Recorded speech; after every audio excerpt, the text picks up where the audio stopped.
ഇന്ന് നിങ്ങളെ ഞാൻ പരിചയപ്പെടുത്താൻ പോകുന്നത് ഇറച്ചിച്ചോറ്. വളരെ സിമ്പിൾ ആണ്, നല്ല ടേസ്റ്റ് ആണ്. അപ്പൊ സമയം കളയണ്ട, ഉടനെ വീഡിയോയ്ക്ക് പോവാം. ജോസ് മോസസ് കിച്ചൺ. നമ്മൾ ഇത് 8 പേർക്കുള്ള ഇറച്ചിച്ചോറാണ് റെഡിയാക്കണേ. നന്നായിട്ട് വാഷ് ചെയ്ത ബീഫ് അങ്ങനെ ക്യൂബായിട്ട് കട്ട് ചെയ്തത്, അതിലേക്ക് 1 ടേബിൾ സ്പൂൺ ഉപ്പ്, വിനാഗിരി 1 ടേബിൾ സ്പൂൺ, കറിവേപ്പില കുറച്ച്, അതെല്ലാം കൂടി നന്നായിട്ട് മിക്സ് ചെയ്ത് ആ സൈഡിലോട്ട് വെച്ചേക്കാം. ഒരു പ്രഷർ കുക്കറിലേക്ക് 1.25 കപ്പ് ഓയിൽ, 3 ക്ലോസ്, പട്ടയുടെ ഒരു ചെറിയ പീസ്, 2 മിനിറ്റ് നേരം ഒന്നങ്ങോട്ട് വേവിക്കാം.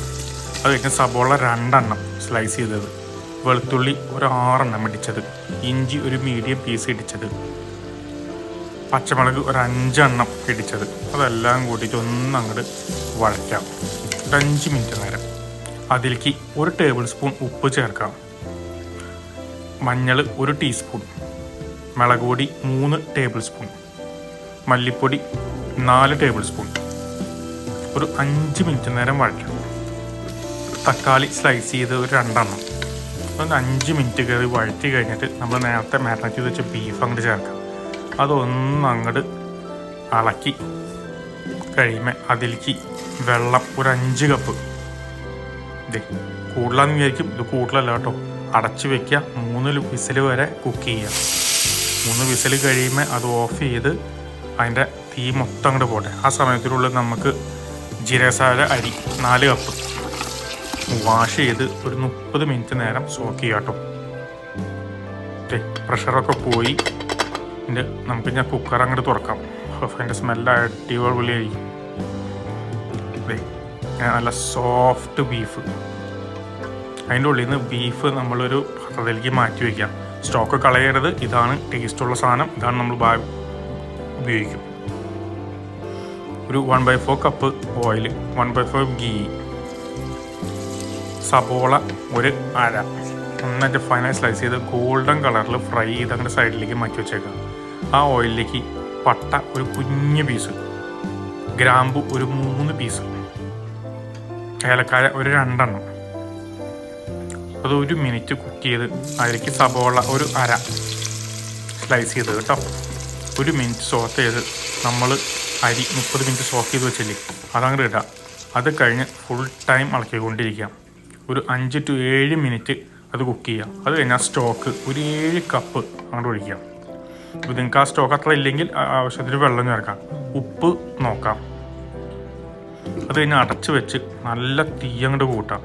അതെ, ഇങ്ങനെ തിളച്ചങ്ങോട്ട് വരും. തിളച്ച് വന്നു കഴിയുമ്പോൾ അതൊന്ന് ഇതിങ്ങനെ ഒന്ന് ഫുള്ളായിട്ട് ഒന്നുകൂടി ഇളക്കിയിട്ട് നമ്മൾ നേരത്തെ വാങ്ങി വെച്ച ബീഫ് അതങ്ങോട്ട് മുകളിലേക്ക് ഇട്ട് ആ ബീഫും റൈസും കൂടി ഒന്നങ്ങോട്ട് ഇതേപോലെ മിക്സ് ചെയ്യുമ്പോഴേക്കും വെള്ളം നോക്കി കറക്റ്റ് പാകത്തിനായിട്ടുണ്ടാവും.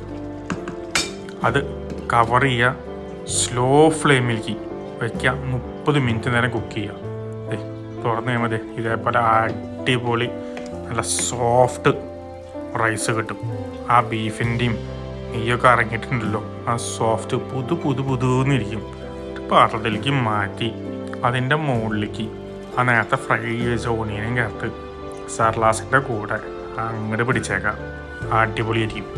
നമ്മൾ ഉണ്ടാക്കിയ ഇറച്ചിച്ചോറ് റെഡി ആയിട്ടുണ്ട്. നമുക്കിതൊന്ന് പിടിച്ച് നോക്കാം, ട്രൈ ചെയ്ത് നോക്കാം, ടേസ്റ്റ് ചെയ്ത് നോക്കാം, തിന്ന് നോക്കാം. പിന്നെ മണം അടിപൊളിയാണ് കേട്ടോ. ബീഫൊക്കെ നോക്കി നല്ല സോഫ്റ്റാണ്, അരിയൊക്കെ നല്ല സോഫ്റ്റാ, പൊതുന്നിരിക്കണേ. ഇനി ഒന്നങ്ങോട്ട് അരി മാത്രം ഇരുന്ന് കഴിച്ചോക്കാം.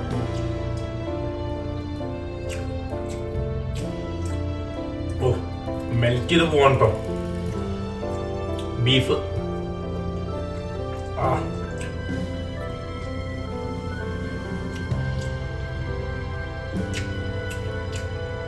ബീഫിന് നെയ്യൊക്കെ ഇറങ്ങിട്ട് റൈസ് അങ്ങോട്ട് സോഫ്റ്റ് ആയേക്കാം.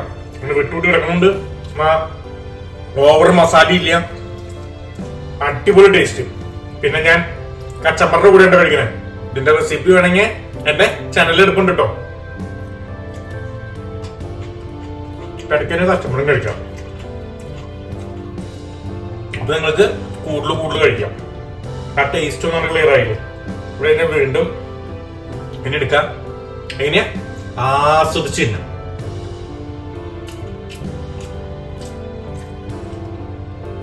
നിങ്ങൾക്ക് ഈ വീഡിയോ ഇഷ്ടമായെങ്കിൽ ഒന്ന് ട്രൈ ചെയ്ത് നോക്കണേ.